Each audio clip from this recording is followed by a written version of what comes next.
host, Heather Ashley, and welcome to another episode of Women of Her Story, a podcast dedicated to celebrating women who have made or are making their mark on our society.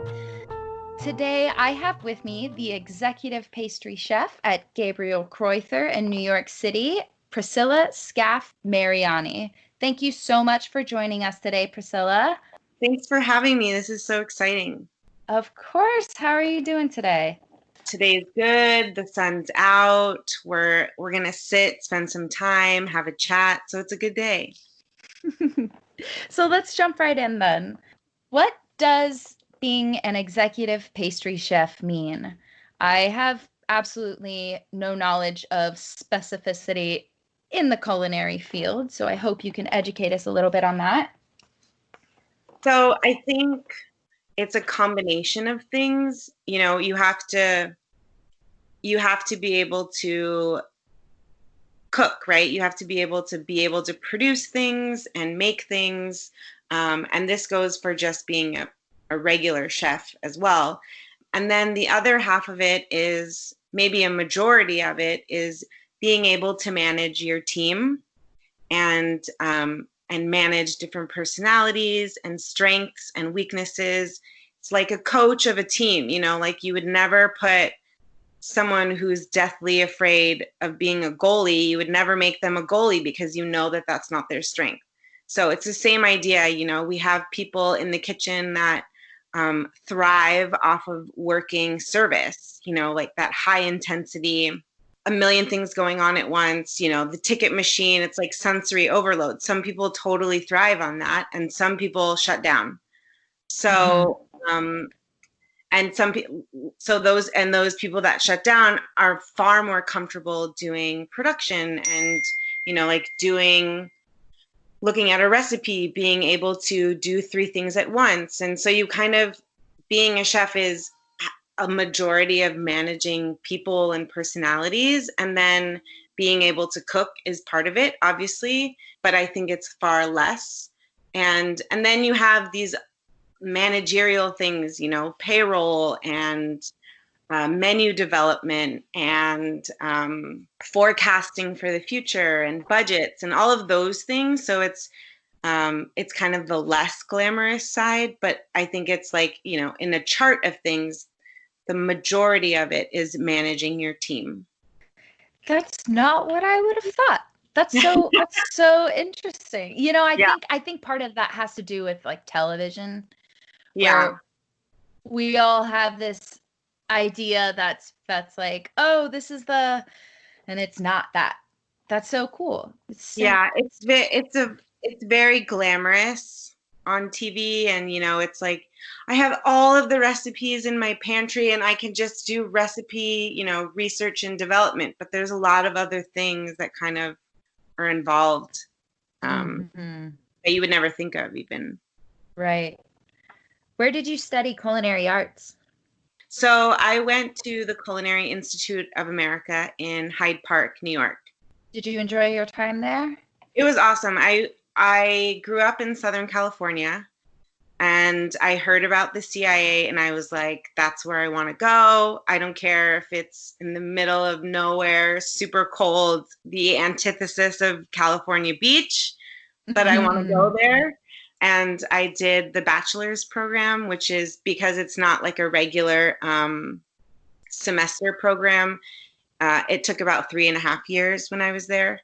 And I loved it. It's just like kind of finding a college where you like geek out with all your friends and everybody wants to talk about produce, and you go to the big walk-in refrigerators and you learn like product knowledge about herbs and cheeses, and you're like, this is so weird, but I love it so much. So it was an awesome experience. I love that.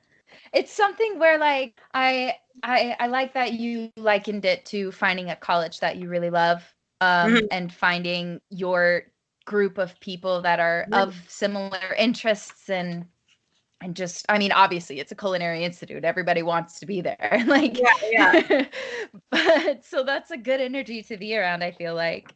How long have you been working at Gabriel? That's a mouthful. That's very hard for me to say. Gabriel Kruether. I was on board for the opening of the restaurant, and that was 2015. So this year will be 5 years. And I was there with kind of the core opening group. So we were there a few months prior to actually opening. So I've been there since the beginning. Since before the beginning. Yeah, exactly. Yeah, since before. How did you meet them? How did you end up there? So it's a very good story in connecting the dots. So when I graduated from the CIA, my first pastry job in the city was at the Modern, and Chef Gabriel was the executive chef at the Modern, and Chef Marc Aumont was the executive pastry chef. And I stayed there for almost 4 years, kind of did all the stations, learned as much as I could, and then I was like, I don't know if restaurant is necessarily like my niche. So I kind of want to try baking and I want to try retail, and just to make sure like I know where I want to go. So I kind of did my rounds in the city. I worked at Balthazar and I worked at Dinex, kind of at Danielle, and then at Pisserie Balud. And I was ready to, move on from there. And I asked if he could be a reference of mine. And he said, actually, there's something you might be interested in.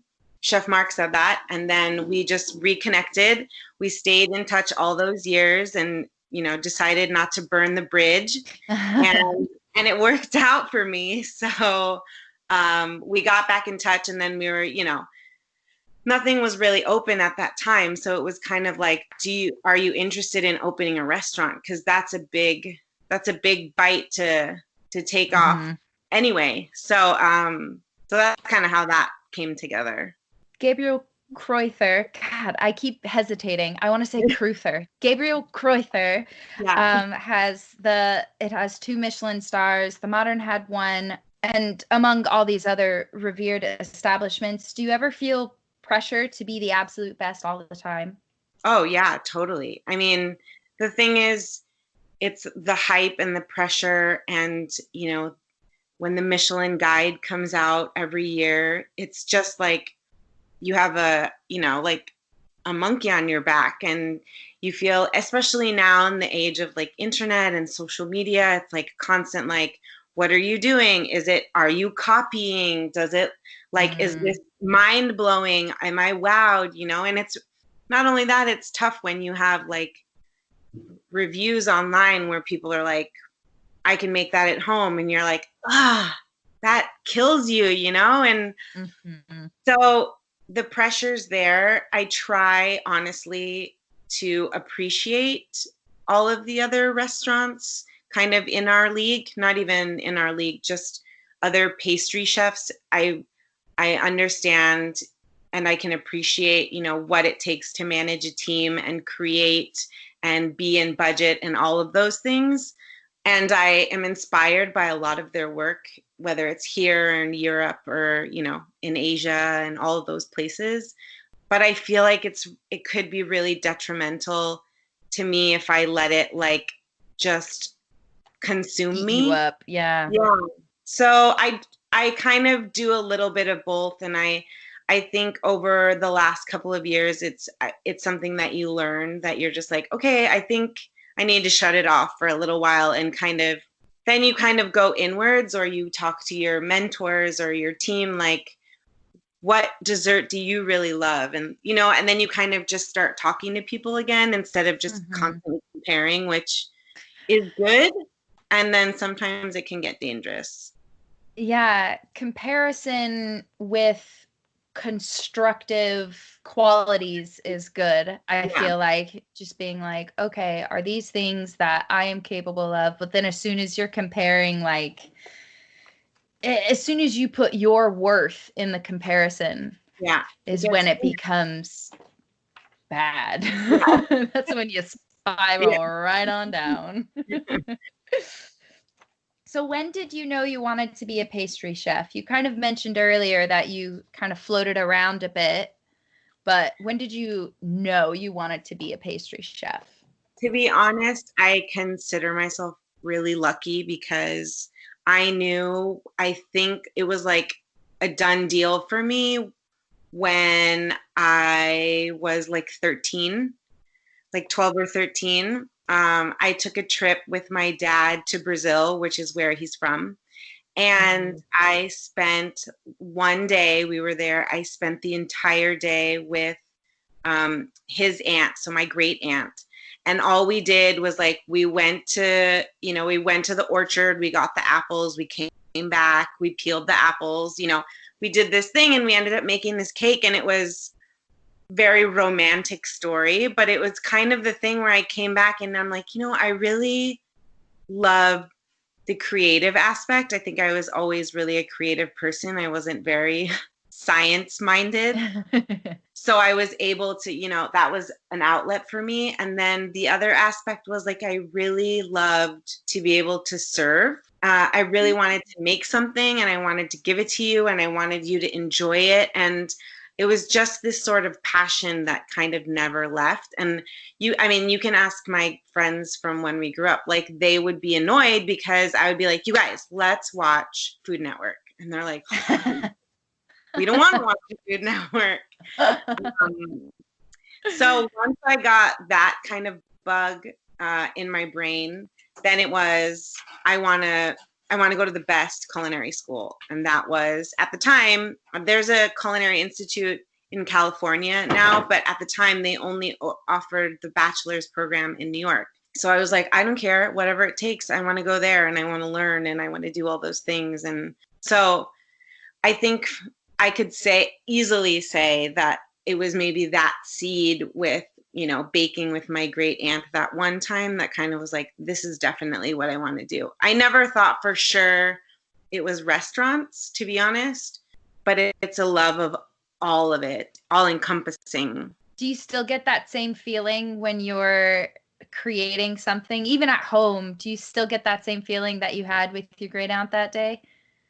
Yeah, it's definitely, especially now for my daughter, like I get to make things for her and you get to like experience new things with her, and that's so exciting, and that's very parental. But on the other end of it, it's when we create dishes for the restaurant, or even I would help out creating pastries for the chocolate shop too. I just want to make something that people are like, wow, this is the best thing I've ever had.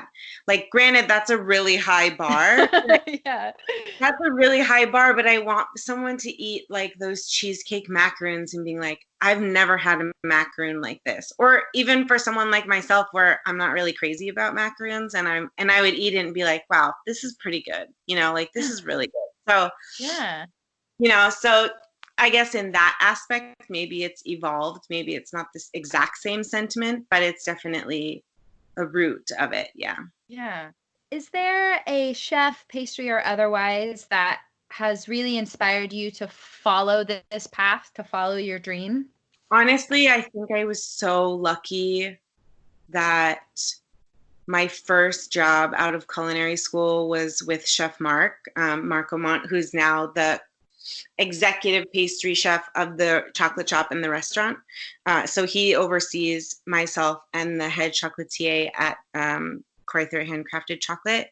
He definitely is my mentor, and he pushes me and guides me, and the standards are so high, and I know that I'm not going to get away with anything with him. And but really just, I've never met someone that's so passionate, and really it's all about, like the craft. It's all about craftsmanship. And I feel like we joke about it all the time when we were back in the restaurant, not lately, but and even other colleagues of mine who've known him for so long, it's like, they don't make him like him anymore. We say it all the time because they just don't. I mean, he has an encyclopedia of recipes from his childhood, when he used to work at his father's shop, and he does chocolate work and sugar work, and he can, bake bread. And it's just like, gosh, they really just don't make him like you anymore. And not only that, he's always a student, which is really hard because you Mm. could easily throw in the towel and be like, yeah, I've kind of been around the block for a while.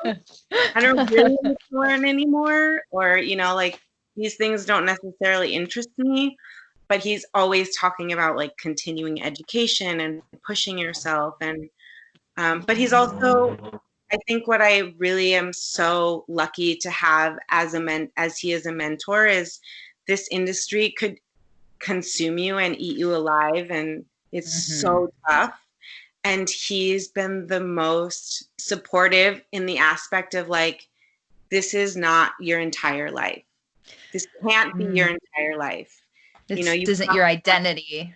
right. You have to have a balance. And, like this is not, he always says, and now we always say it, and like, this is not brain surgery, like someone's life isn't on the line. Like, yes, take it serious, but it's not that, like it's not terribly serious, so give it everything, but it can't consume you. Yeah. That sounds like a really incredible person, not just as a mentor, but as a boss to have. Yeah. That's what you would hope for in any career, any situation, is that the person above you is saying, you have to also exist outside of this space. Right. And just really honest about it, like I think he knows, listen, it's so demanding. And if I need you to be here for 7 days of the next week, like I'm going to need you to be here. But when I don't need you to be here, like I don't want to see you here, so it's very honest, which I function really well with. And I think that that's how I think it's been a really great mentorship relationship for so long. Yeah. Has being a pastry chef taken you to places you didn't expect it to?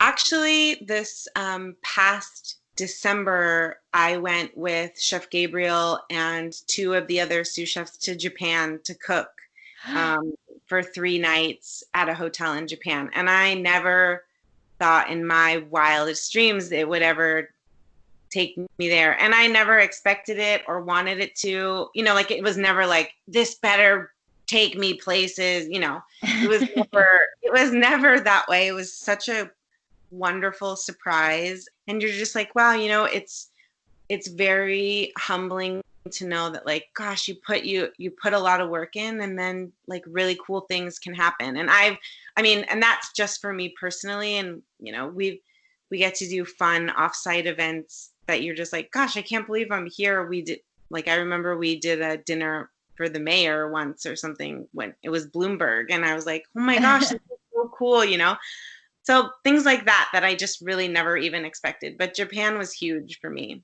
What part of Japan were you in? So we went to Tokyo and we cooked there at the hotel, the Prince Hotel in Tokyo. And then since we had a little time extra, they were kind enough to take us to Kyoto. So, and we didn't have to cook there. We were just there to kind of enjoy and be, like sightseeing and do all that kind of stuff. So it was really awesome. Japan is so awesome. So it's back to business. It seems that the culinary field is male dominated, as I feel like a lot of fields are. Have you experienced any issues of sexism? Yeah, I think it's really tough. I'm very lucky with Gabriel and the team there that they've, they're very equal and open and all of those things, but it's a very male dominated industry. And that I think goes especially with the savory side. It's interesting in culinary school, the baking and pastry is predominantly female. And then once you get into even like cooks in the industry, it's still predominantly female. And then once you get into the upper management, when you start getting into executive pastry chefs and things like that, it seemed, although now it's changing, I will say it is changing now. But when I was, a cook and many moons ago, it was still all male dominated at the top. So it's hard for me to say because I just want to do my work and be appreciated for that. But I know that now when I look back, there are no other female chefs in the kitchen at GK either. And I don't think that I ever grew up being, extremely feminine. So it was easier for me. But I know that when I won't say where, but there was a job that I worked at and I was a sous chef, and I had a gentleman under me who was a prep cook, and I would tell him to do things and he wouldn't do it. And it's just like, okay, I'm clearly talking to a wall. It's like, okay, so it's super frustrating initially, right? And then you turn around, and the way I looked at it was like, okay, this is just a challenge for me. Like, how can I get through to him? Do I just go and be honest and be like, probably what I did was like, I know you don't want to listen to me because I'm a female. I'm just going to say it. So how can we work together? Maybe I'll have someone else write you a list or something, but like, let's figure this out, because I understand. And he was an older gentleman. So, maybe it was, like a generational thing. I don't know. And to be honest, I don't really care. Like, we got to get work done. So yeah, whatever it takes. So it was almost like a challenge. Like, how can I make this work? I often find myself thinking like, okay, mentality wise, this is the language that they're speaking and I'm speaking a different language. And that's why we're not understanding each other. So let me find out the language you're speaking and then we can just move on. And I'm more than willing to learn a new language, so to speak, so that we can kind of move on. But I mean, it's really tough. I'm going to be super candid and tell you, like, no one likes it when women cry in the kitchen. It's just not cool. No one likes it. It's not. People kind of are like, oh, cool. So do I go in the freezer when I feel like I need to cry? Probably I do. I probably do. And then, and then it's fine. And I think we just work differently. Our emotions are different. Sometimes the way our frustrations manifest is, like tears. I don't know how else to explain it. And sometimes for men, in my experience, it's, like their voice and yelling and all of those things. So I will say that it's a little bit, I think it's much better than it used to be. But I also think that, especially the women around me, like the head chocolatier, Chef Angela, like we're a team, we're thick as thieves. Like we know how to maneuver. And it's so nice to be able to have another, female in management that's like, gosh, they didn't listen to me or they screwed this up. And, or I need 20 minutes in the freezer if someone's looking for me. Don't tell them where I am or something, or whatever. Yeah. Yeah. I think we've evolved a lot, and I think we always have room to grow. I think it can always be better, but kind of just got to roll with the punches, just like in any other industry, Do you think that the Food Network is kind of helping with getting more women into the industry? I feel like more and more shows and judges on these different shows are women. Like the hosts are women. There's more female judges. It's not just like Emerald Live anymore. Yeah. Do you think that's helping the industry? I think it does help the industry. I will say though that I feel like the Food Network doesn't necessarily portray the actual industry as accurately, but I think it also helps with the food industry and other, like food driven shows that you have more than one personality. Like you have more than one female personality who, like, I don't know, years ago was like, oh, you have to have your token like Betty Homemaker lady, and she's gonna be nice and she's gonna, whatever. Put 4 sticks of butter in. Right, exactly. And, eat off the the mixer and whatever. Mhm. Now it's like, okay, there's a woman here. She's an entrepreneur. She's very serious. And then the silly ones are like, okay, let's make this the bitchy girl. It's like, oh gosh, it's so Yeah. predictable. But whatever. Okay. And at least there's more more of us, different personalities. Variety. Yeah. Right. I think they're doing a really great job, and I think the more faces you see, the less bothersome or shocking, I guess you could say. Yeah. What sort of team do you have working with you in the kitchen? In what sense? Like,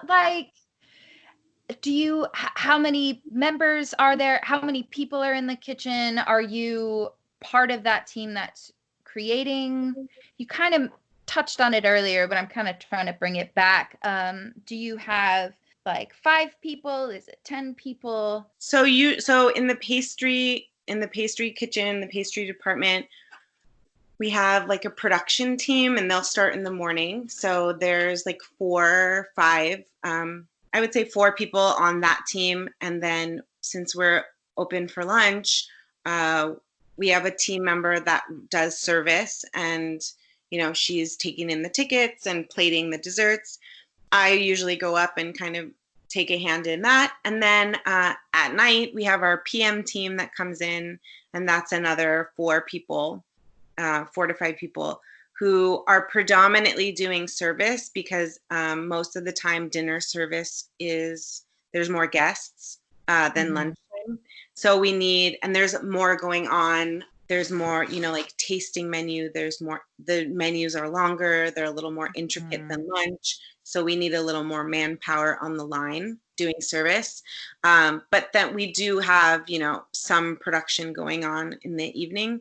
And then that's kind of usually the time where I'm able, with my sous chef, or specifically with Chef Mark, where I can start doing a little bit of research for the upcoming desserts that we would want to do.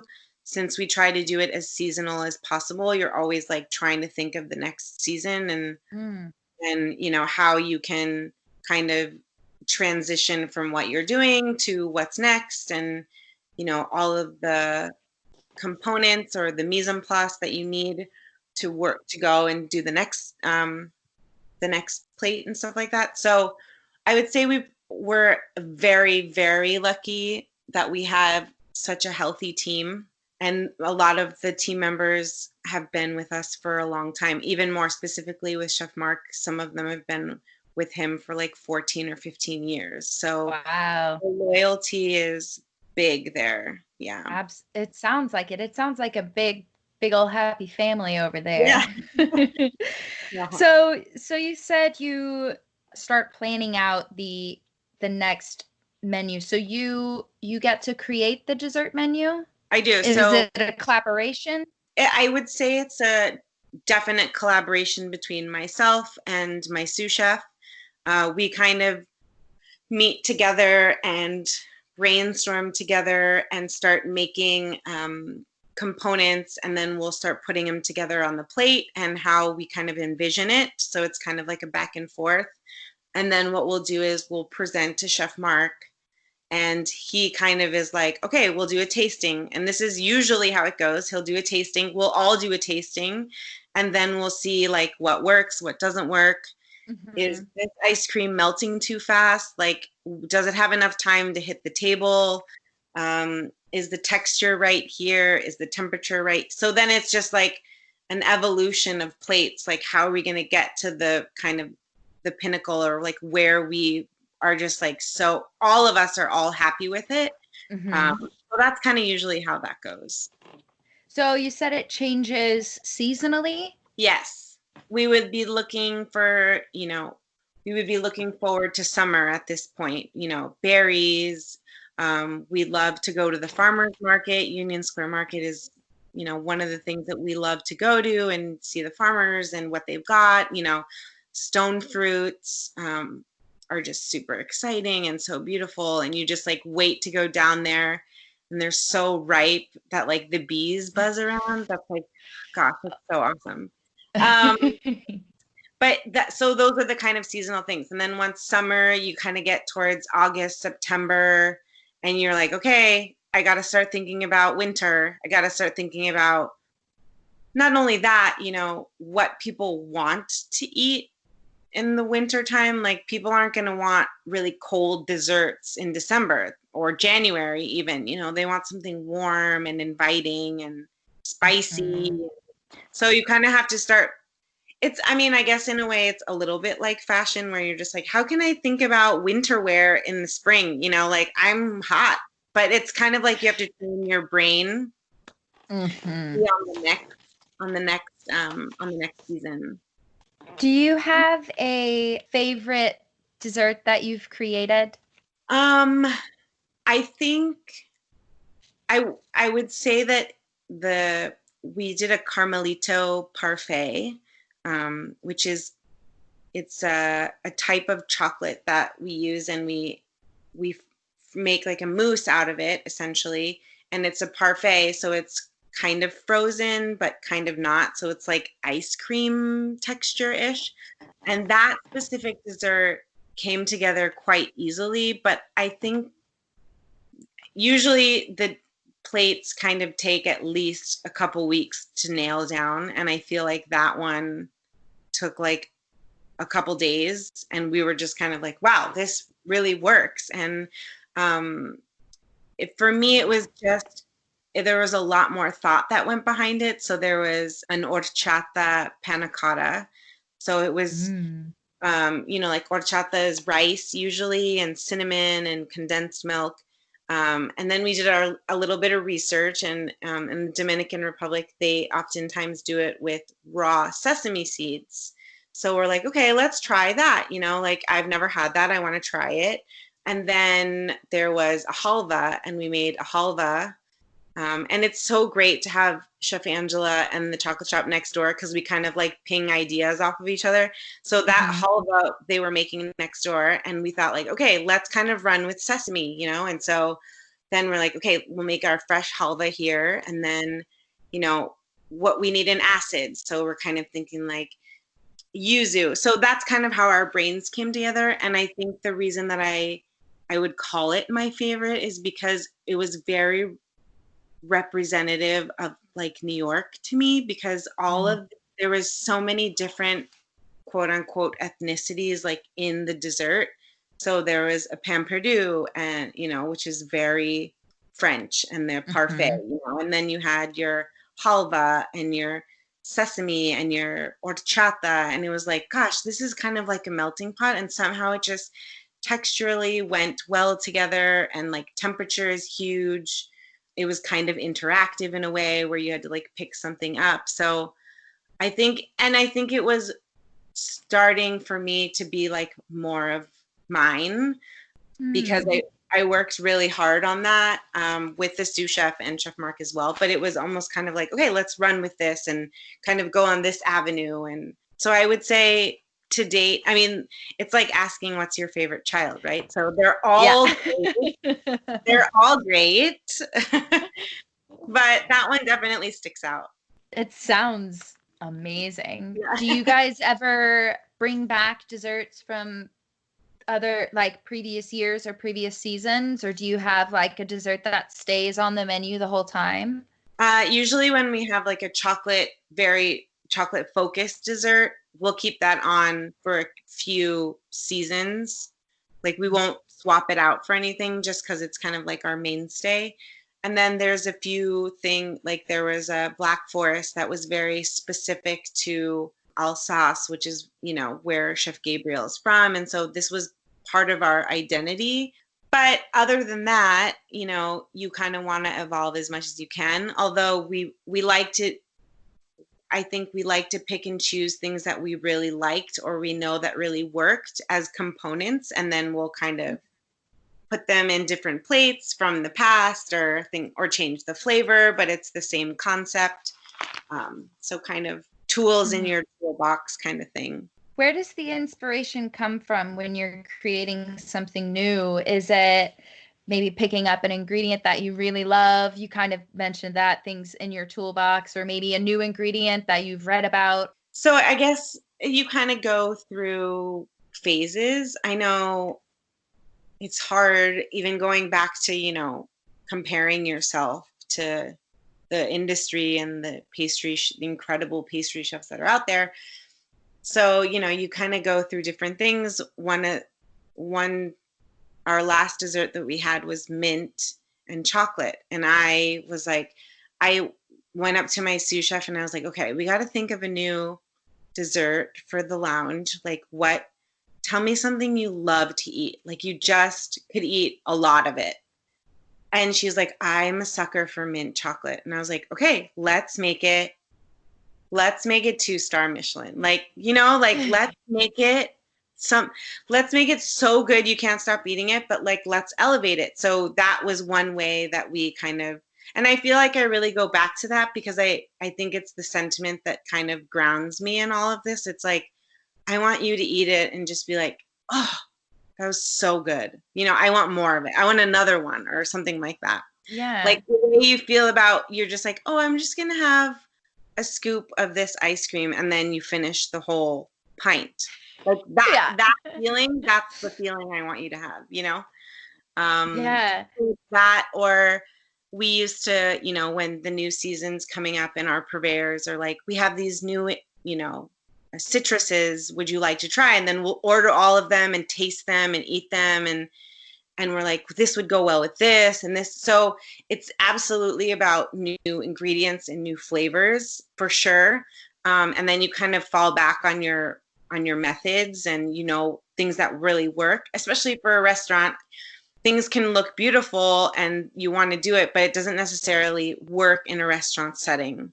So you also have to take temperature and timing into account and things like that. So there's a lot of different ways, but I'm a sucker for like nostalgia and childhood, but I also want to see new things and try new things and see, there's a new breed of, I don't know, citrus that they have. Right. I want to try it. I want to see what it tastes like. And so, yeah, so different inspirations. Mm-hmm.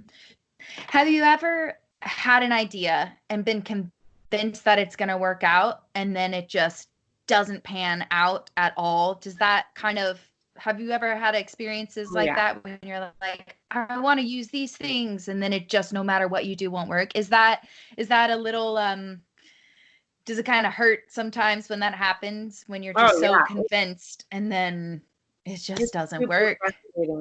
And I will tell you, one ingredient specifically was, we were trying to do something with Buddha's hand, which is like this citrus that kind of looks kind of what it sounds like. It's a citrus. There's no actual like pulp inside. It's like a bunch of pith and it looks like a hand. It's very floral, very citrusy, piney even. I tried to confit it. I tried to make a sorbet. I tried to make a gelée. I tried every which way.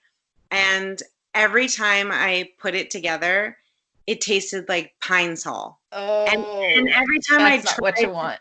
No, and every time I tried to combine it with something else or even just put a little less, I would present it to Chef Mark and he would be like, this is bad. Like, so I will tell you, and he's going to laugh when he hears this, but going up to like do a first tasting with him is every bit of like dramatic as you would envision it to be. Like it's like one of those game shows where this person thinks they did like a masterful art piece and they're like, are you kidding? So we joke about it every time and you're like, gosh, damn it. I thought this was good, and then you just go back. But this is an incredible reason why he just pushes and pushes and pushes you. But exactly what you said in your question, you're just like, oh, this is definitely going to work. Like, this is going to be really good. And then you put it on the plate and it's like, nope, not at all. So like I said, like with that Carmelito dessert, the fact that it came together in this short of time that it did, because usually it's like, this is bad, this is not good, this doesn't work, like time and time and time and time again. And then you finally get it right and you're like, oh, finally. So that kind of like hitting your head against the wall where you thought it was going to work happens all the time. All the time. Not everything is a success right away. No, not at all. Is there a family recipe that's been passed down to you that you cherish? I will say that there's a couple recipes from my mom, like Latin America. She's from El Salvador, so we have like pupusas that my mom and her mom, my grandmother, they make, and those are highly guarded by me, and I need a lot of practice, but that's something we'll keep. And then we have a lot of recipes from my husband's side as well. My mother-in-law is a great cook, and so there's tons of recipes that are very specific to him and his childhood that I obviously need some practice on, but I would love to hold on to as well. Food is such a, I mean, you've mentioned it earlier, the nostalgia feeling that you have when you like take a bite. And it's sometimes disappointing when you think it's going to be exactly how it was when you were a kid, and then you're like, something's a little off. So I understand that trying to perfect all of it. My grandma makes the best cornbread, and I can't get it right. Yeah. Even with my cast iron skillet, I can't get it right. Every time it's burnt. I know. You just make it so many times over and over that they have their own little ways. Mm-hmm. So back to Kruether, next door to it is the handcrafted chocolate. You've mentioned it a few times. Do you find yourself actually over there creating or helping decorate or forming or anything like that? So when it was so scary to open, but it's been such an amazing experience. So we do offer pastries at the shop. And so we have travel cakes and macaroons, like I mentioned. So that was kind of my section whereas Chef Angela was the head chocolatier, and she was in charge of all of the creation and production of all of the bonbons, and also the retail items. So I'm definitely involved in the pastry side of it, as well as a lot of the bonbons there that are molded, that are colored. We have a spray booth that we have at the restaurant, actually, and I'm spraying the chocolate molds with the colors. So that's been a really fun way to be a part of it, and kind of have my hand in next door too. So all the creation and production of chocolates and retail stuff is Chef Angela and Chef Mark and her team. But for macaroons and pastries and then all of that production, and then as well as I get to partake in the spraying of the cocoa butter for all of the molded bonbons, which is so fun. I was gonna say, I bet that is very satisfying to see those finally like pop out. Yeah. Beautiful colors. Yeah. They're almost too pretty to eat. Yeah. Almost. I'm a super, super dark chocolate person, like 90%. Yeah. The more bitter, the better. And everyone thinks I'm a monster, but it's fine. Do you have any advice for anyone wanting to start baking, to get into really any culinary art, not just pastries or chocolate? Like as a profession, or just like you want to start? Either way. You can say as a profession, or just like getting into it at home, however you want to answer. Okay. I think as a profession, my advice would be, does it make you happy?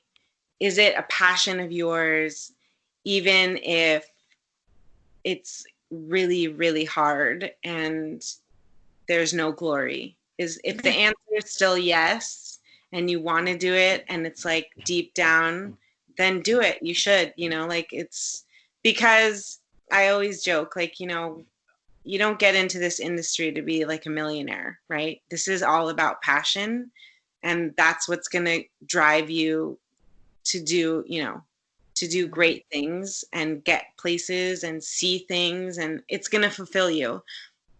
Other than that, it's so tough, man. It's really tough. So I would just really ask yourself if it's worth it. And if it's not, that's fine too. Like honesty is where it's at. So if you're not, don't pretend, because it's just going to hurt even worse. And then honestly, for a hobby, or you just want to like get into it, the thing that's the hardest part, it's so funny when people tell me like, oh, I'm such a bad baker. Like, I'm just so bad at cooking. And it's like, no, I bet you're not. I bet you the only thing I would say is read the recipe from the beginning until the end twice. That's it. Just read it all the way, start to finish, twice. Yeah. Also, I feel like it's something where people assume that because it's cooking and it's food, everyone's obviously been around food their whole life because food. Yeah. But so people have this assumption that like, oh, I'll be able to cook right away because I've seen my mom do it. I've seen this happen. And it's like, well, can you surf? Because I'm sure you've seen a lot of people surf. You're not going to be good the first time you try it. You're going to burn the rice. That's fine. Yeah, exactly. Like, it takes practice, as with anything. Handwriting. When you first started writing, you couldn't write. So it wasn't right. It probably wasn't legible, but that's a really great comparison. It's totally true. But I also think that since we are around it so much, that a lot of it kind of innately, like, you are already taking a lot of it in. Mm-hmm. And I think people kind of fall into that comfort zone. It's like, I know how to make rice. I've seen my mom make it a million times, but it's like, did you read the recipe twice? Because you're supposed to turn it off after 10 minutes and you just left it on.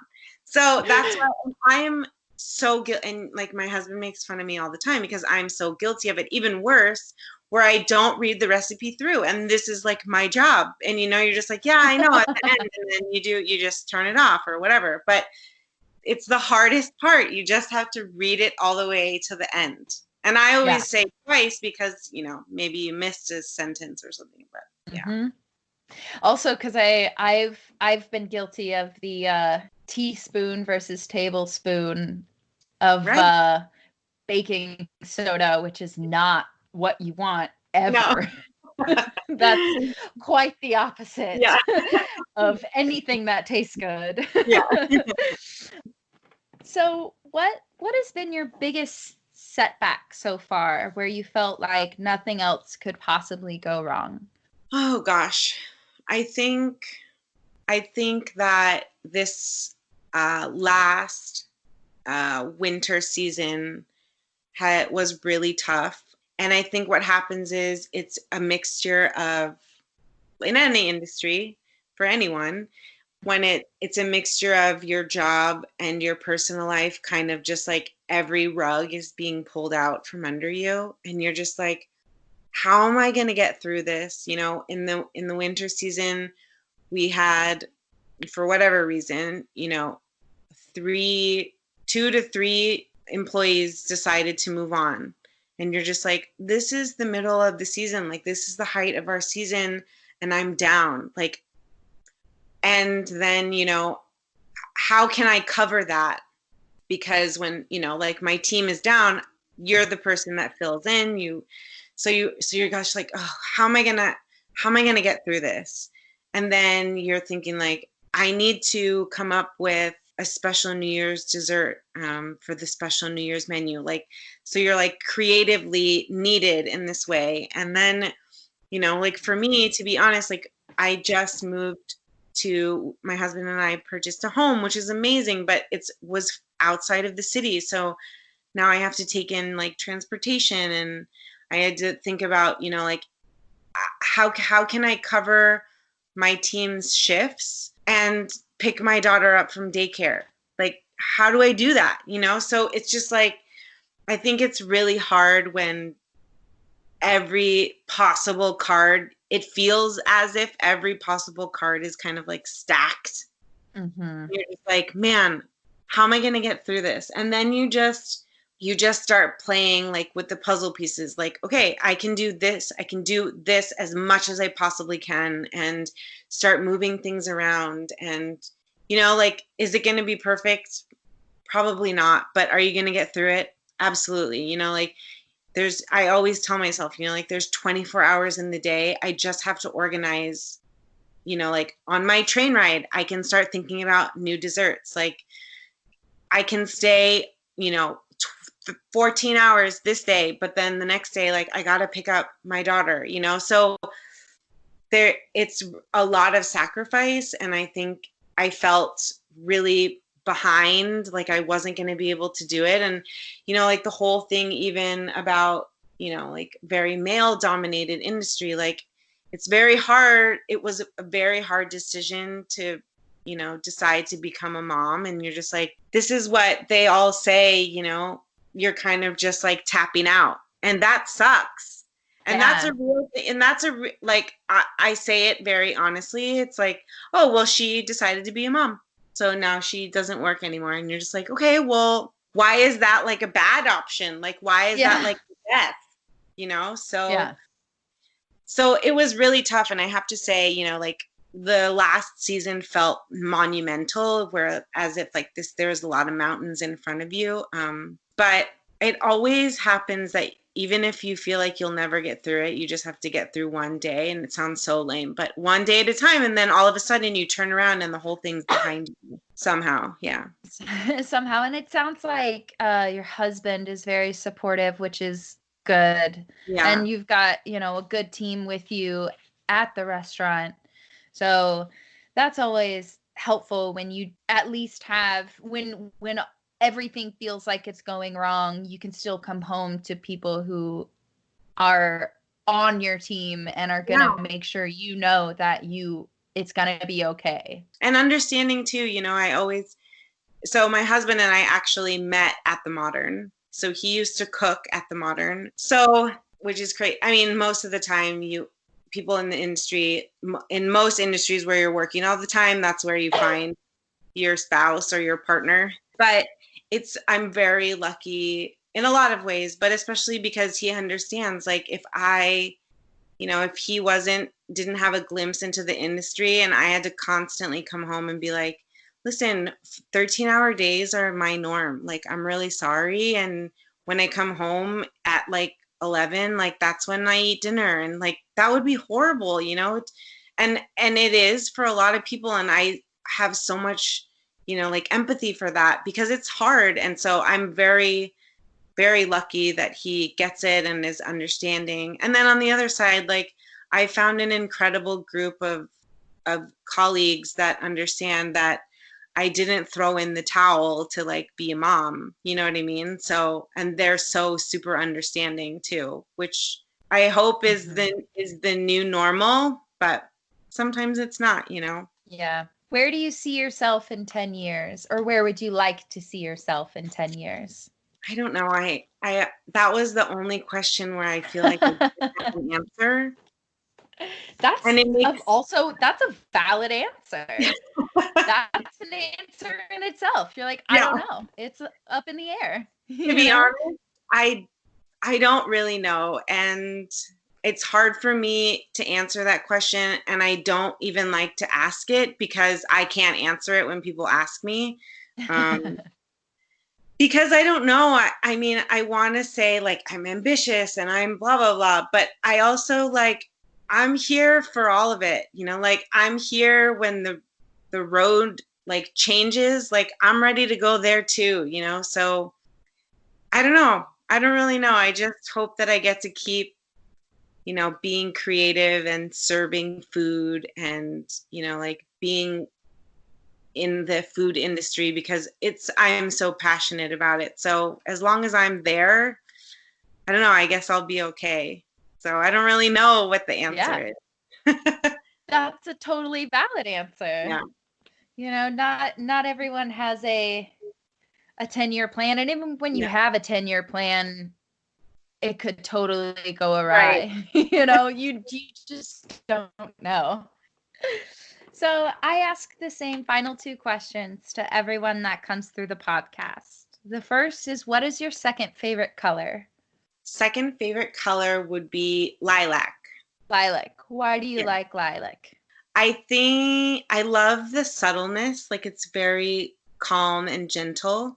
But my first favorite color is blue. So I like that it's kind of like derived from it. But I feel like it kind of goes with everything, and it's very soothing and calming and super beautiful. So lilac, it's kind of my go-to after blue. Like a bright blue or a pale blue? Like a bright blue. Like Bright yeah, blue. like bright blue. Yeah. And what in your opinion is the best part of being a woman? I think the best part is I have the option of having it all, because I can, like, be very feminine and very nurturing and very even sexual, like very, feminine in that way. But I also have the option to be very masculine and very curt even, and very bold and very, like, assertive. And I'm especially nowadays, I feel like I don't ever have to be one way. I can be multifaceted, and that's okay. And that's so comforting to me that I can be all of those things. And for good or bad, like, people can be like, oh, well, you're a female in a male industry, so you can't do this. So it's like, okay, great. So now I'm going to show you that I want it all. I want it all. And that goes to say, like, wanting it all and having it all, and saying that, like, there's sacrifice, a ton of sacrifice, but the option is there. And I think for women, like, it's there for the taking. We're so multifaceted, like, we can run a business, and then we can come home and, be the storytellers for our family. We can be the matriarchs of our family. We can hold those secret recipes that no one else can make.